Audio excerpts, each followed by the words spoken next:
SSAT used to be, a big organisation based around the fact that you basically had to be in the specialist school trust to get specialist status and get money and so on. It totally reinvented itself last year as an independent organisation with a members organisation. The schools who join the SSAT do so freely, and I've always been a supporter of the SSAT and felt it's a good forum. It is the only national network of schools which doesn't go through sort of unions and so on. So it's an exciting group. Now there used to be this sort of quite clunky head teachers group that used to meet, and it was all about trying to influence. But they scrapped all of that and decided that instead of having that, they would have a practitioners group. It would be the other way around. And we put a message out on Twitter in March to get people. We have 20 people who are all teachers who are part of this group called Vision 2040. And Vision 2040 is a group. The idea of 2040 is that it's in the future. We don't have to worry about policies that constrain us now. But it's not sort of about futuristic jetpacks and nonsense about future tech that we can't imagine. It's kind of imagining kids who are kind of growing up now will be, it's future thinking without being sort of ludicrously, distant. But we are trying to put some flesh around a grassroots movement around practice that is informed also by research from researchers in universities and some of the people that you'll hear about in a second. Through this movement called Redesigning Schooling, which the SSAT is promoting. And that's its kind of overarching thing. So, on the next slide, in March there were some symposia, some of you may have been to them, and these are the sort of people that were there, people like Guy Claxton and Dylan William, David Hargreaves. These are people who are professional researchers promoting ideas. But they're not teachers, and they have a certain brand, if you like, of things that they are promoting. So what we're trying to do is match what they're saying with what we experience as practitioners.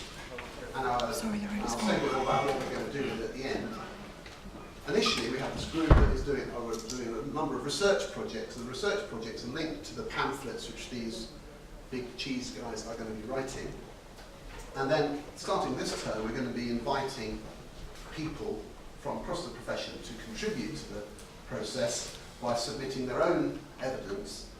And the idea is in a couple of years' time we'll produce a report which will be some sort of state of the nation view of where we think where there's consensus, what that consensus might look like around the key issues that redesign schooling is. So that's why it's related to research, because we want to pull together ideas from as far and wide as possible from people in schools, led by a group of people who are all practitioners. And I'm the chair of the group. And Tom is the employee at the SSAT to help facilitate our work. So, Tom, you're going to go through the next sort of few bits. Yeah, what we really hope today will be like is very discursive, and we're going to go through some of the key themes that came out of the symposia in March and share with you what the academics said there and the conversations that then happened as a result of that with practitioners, and we'd really like you to contribute to that. So we will try and keep this fairly discursive and fluid. But before that, let's think about why now. Why is this so relevant today? Well, politically, it's in fashion at the moment. Research is a big priority. So the Secretary of State says that we need to make better use of research in education. We need to do that. And even this week, on Thursday, he gave a speech at Policy Exchange, and that was a key thrust of it, about making sure that we are evidence-based in our practice and our policy. But it's not just from the right this is coming, it's coming from the left as well. So Stephen Twigg has been very vocal about using data systematically to evaluate. Picking up on what Ben was saying in his keynote earlier, that we actually systematically use data to prove what works. And every political party is saying this. So David Laws as well is saying we need to introduce new ways for teachers to improve their teaching based on evidence about what works. So not merely actually finding the evidence itself, but finding those channels and those avenues in which to spread and disseminate it. That's really important. And actually, obviously, we're not going to do that because politicians are saying it. That perhaps gives us the freedom in schools, and it gives us the perhaps political mandate to do it. But we're going to do it for a moral reason. And so the evidence from PISA last year suggests that actually the highest performing countries, the countries that make teaching into a really attractive profession, don't do it just by giving teachers more pay. They give teachers status and responsibility as professionals and leaders of reform. And I really like this bottom quote here. This requires teacher education that help teachers to become innovators and researchers in education, not just civil servants who deliver curricula. It's about being innovators and researchers. So in a way, Should we just stop for a second? Yeah. While you I have got standing room only now. It's just the rooms are full. Or sitting room. So in other words, I would say this is the evidence of letting people find out what works. You know, it is that kind of, if you allow people to do it, it's a virtuous cycle, and it will just improve the profession, it will get better. So actually the time is right now to engage in this agenda. And however you do that, whether you do get involved in redesigning the schooling agenda or not, the fact is, we have this opportunity, and that's brilliant. So let's see if this works. This gives an overview of SSAT's positioning within this wider debate, and hopefully this will work. All connected up. Possibly not. Oh. Got no sound, but you can see the visuals. There's some really nice music that goes with this, so I do urge you to listen to it in your own time as well. We've probably had our fair share of tech disasters. I think we have. I think maybe. It's going. Yeah, it's going.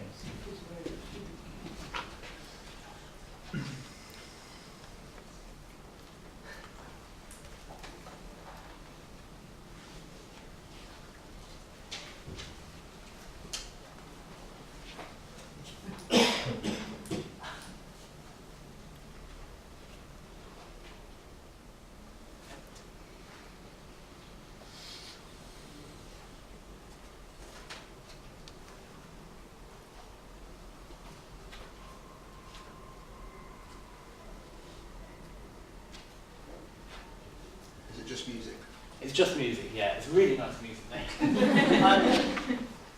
So I think the key about this is when SSAT started the Redesign the School campaign, it did start out as almost a reaction against the profession being told what to do all the time and being led by policy and not from the profession itself.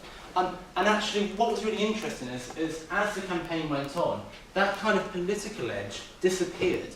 And it became about this idea of the new professionalism, about actually the profession itself becoming consciously professional about what it does, focused very clearly on effective pedagogy that we know works, to inform really principled curriculum design, meeting the needs of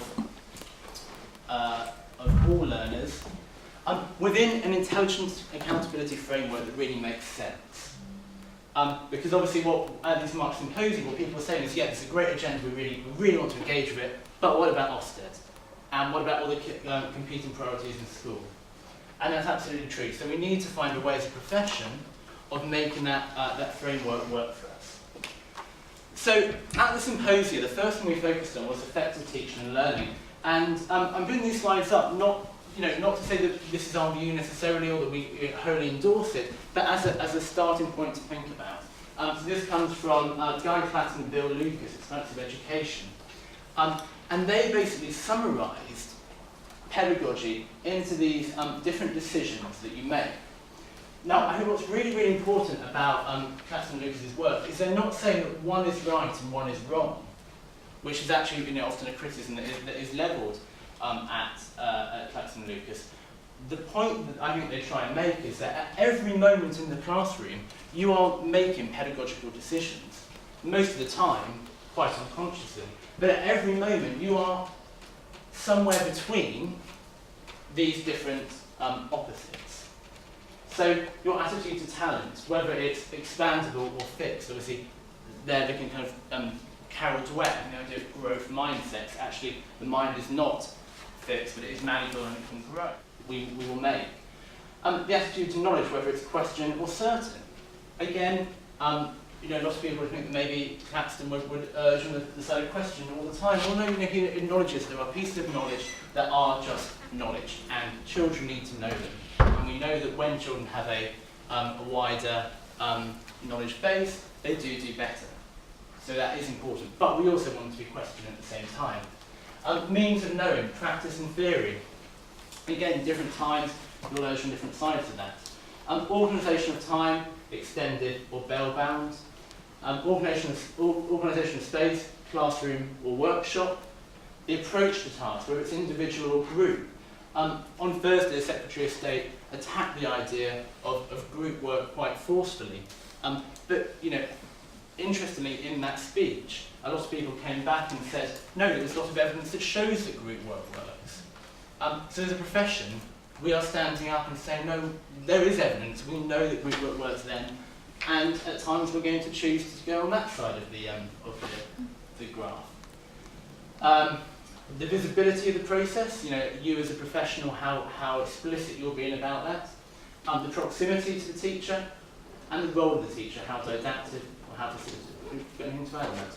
Yeah, I think if we click, this didn't come up. I think the key thing here is that what we're saying then is this is a position that is put forward, and they're trying to capture a kind of a range of dichotomies and so on around pedagogy, and they are sort of trying to say this is kind of 19th century and this is 21st century and use all that kind of language. It irritates a lot of people. So there's a giant question mark over it. The point is, how do we as a profession experience that? This is some people putting some ideas out there. We don't just go, oh yeah, it must be, we're going over to this side, we're not going to be bell-bound and we're going to be authentic. And it's not like that, there's a lot of gritty, grafty, hard work, slogging out to do in teaching, and we know that. So, what we're trying to do, I think is the next slide, the kind of research, what we're trying to do is we're going to say, okay, so in our group, let's evaluate some of these ideas. And that slide is just obviously one of hundreds of ways people put forward positions about pedagogy. And some people can take some quite extreme views. This is right, this is correct, knowledge-based, and in a way which is sort of quite blinkered to the idea that they're wrong. It's just, no, this is a correct view. And as a profession, we need to start evaluating these things in our context. So we've got 2 of the groups, we've got 8 projects, which we'll show you as we go through. These are 2 related to this. So what you'll see is there are 4 themes to the Redesign of School. First one is teaching and learning, and we've got 2 projects to that, and it's 4 times 2. So one of them is, in a way there's an overarching one which we're all going to be doing, which is about effective teaching. And we want to collect stories and tales about effective pedagogy as much as we can. One of the things that we're looking at is these 2 schools. There's people working in a couple of schools where they're looking at learning to educate and engage parents, and we think that's really interesting. So not just thinking about teaching in the classroom, but doing forms of teaching and learning which involve families and get the parents to be part of the learning. And that's really interesting.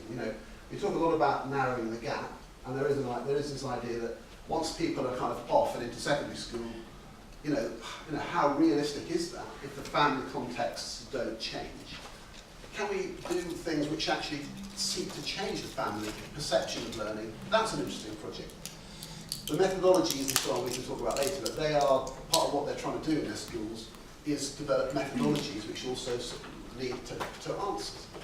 This thing here is about learners. So this idea that we talk about teaching a lot, but are there things we should be doing? This idea of learning to learn is one of the things which is rubbished by Tom Bennett in his teacher-proof thing, and it has become a gimmick, a kind of trendy bit of jargon.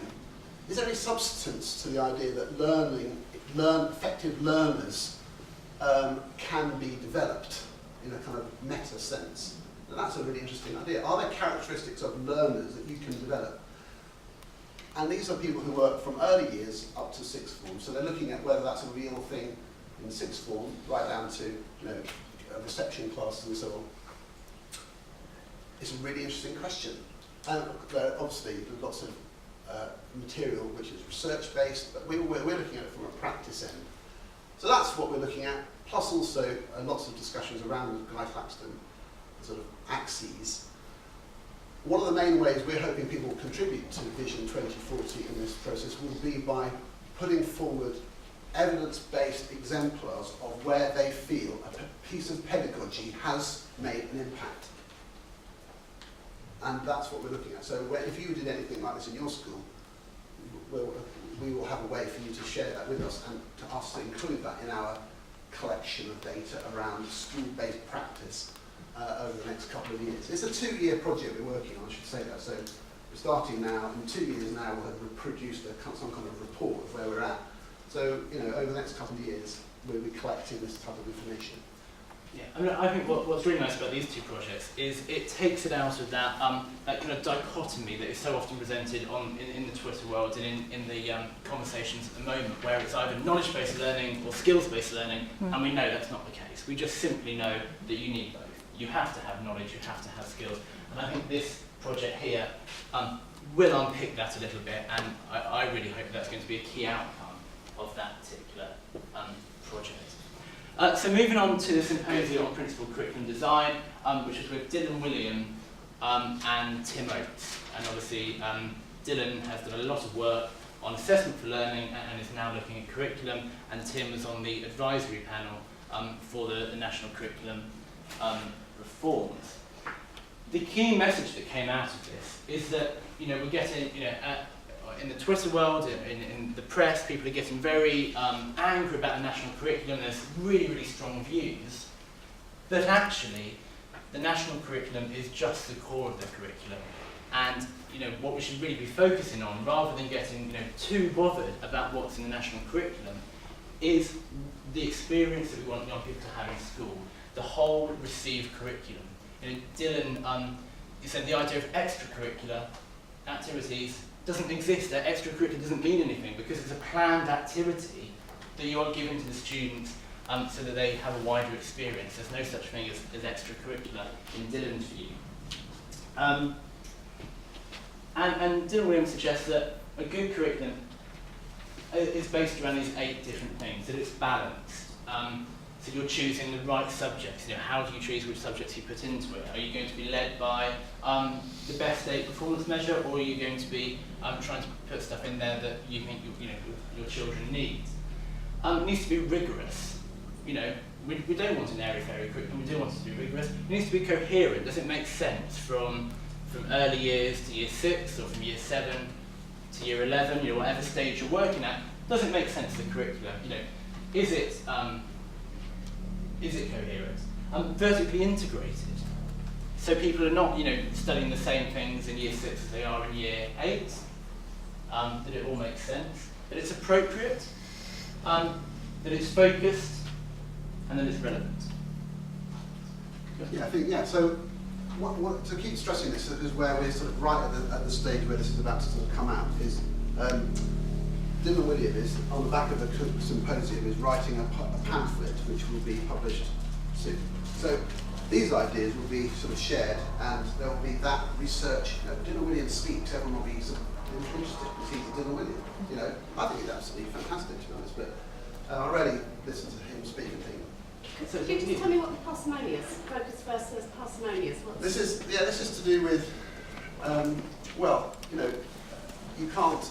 I know what focus is. I'm just not sure what the parsimonious, whether you're saying that's good or bad, or you're. Does it mean avoiding redundancy, where you repeat stuff? Avoiding that, and it means it means. It means focused. It doesn't. I don't know why it's. You don't really need both. Of them. Yeah, right. Yeah. Focused and fit. Yeah. They gave various examples where they talked about, especially with Tim coming in on this. So, for example, the old national curriculum used to say things like you should know that mass is conserved in chemical reactions, whereas in the 2007 one it just says students should know about chemical reactions. It's sort of horribly waffly. It doesn't tell you what they should know. And so there's this idea that if you have a curriculum that defines learning, it should have those sort of specified components as part of this whole other framework.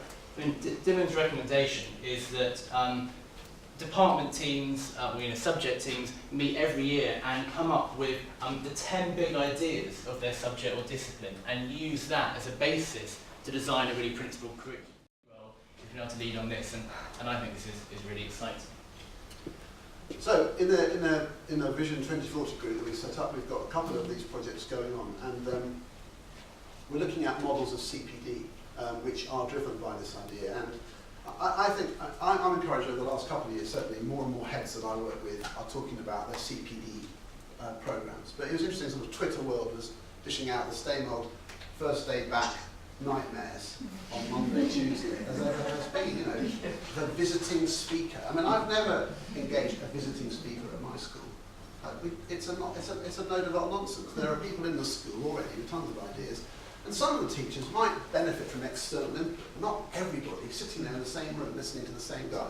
I mean, and there are excellent models of CPD in schools. And my session this afternoon, a quick plug, is about one, where we're talking about research as CPD. And every teacher in my school has a research project which is part of their professional development. So using research as CPD is even one of the things we're looking at. So effective leadership and CPD. So this is interesting. We're looking at the role of leaders, not just heads, but all leaders in schools, and the way that they actually define the landscape in which the people in teams or the whole school are able to engage in developing their professional capital. And that's really interesting. So this is more about the models of the CPD, and this is about the leadership of that. So interesting. I actually think this is the route to success in transforming the system, provided that the next issue is also addressed, which is the accountability. But this is exciting. So we're looking for people who think in their school they have a really awesome way of doing CPD,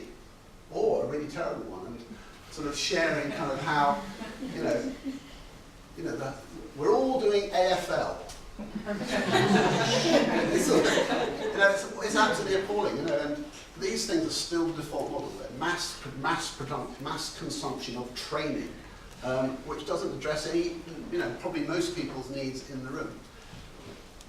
We're looking for the excellence. We're trying to trawl, we're trying to flush out the practice, the models in schools where CPD is done well and led well.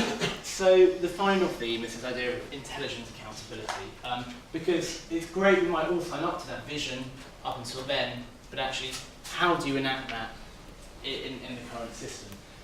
So Christine Gilbert, the former head of Ofsted, led the symposia, and it was genuinely really refreshing and good to hear Christine talk about the different types of accountability. And I'll just put this slide up, so I think it really shows the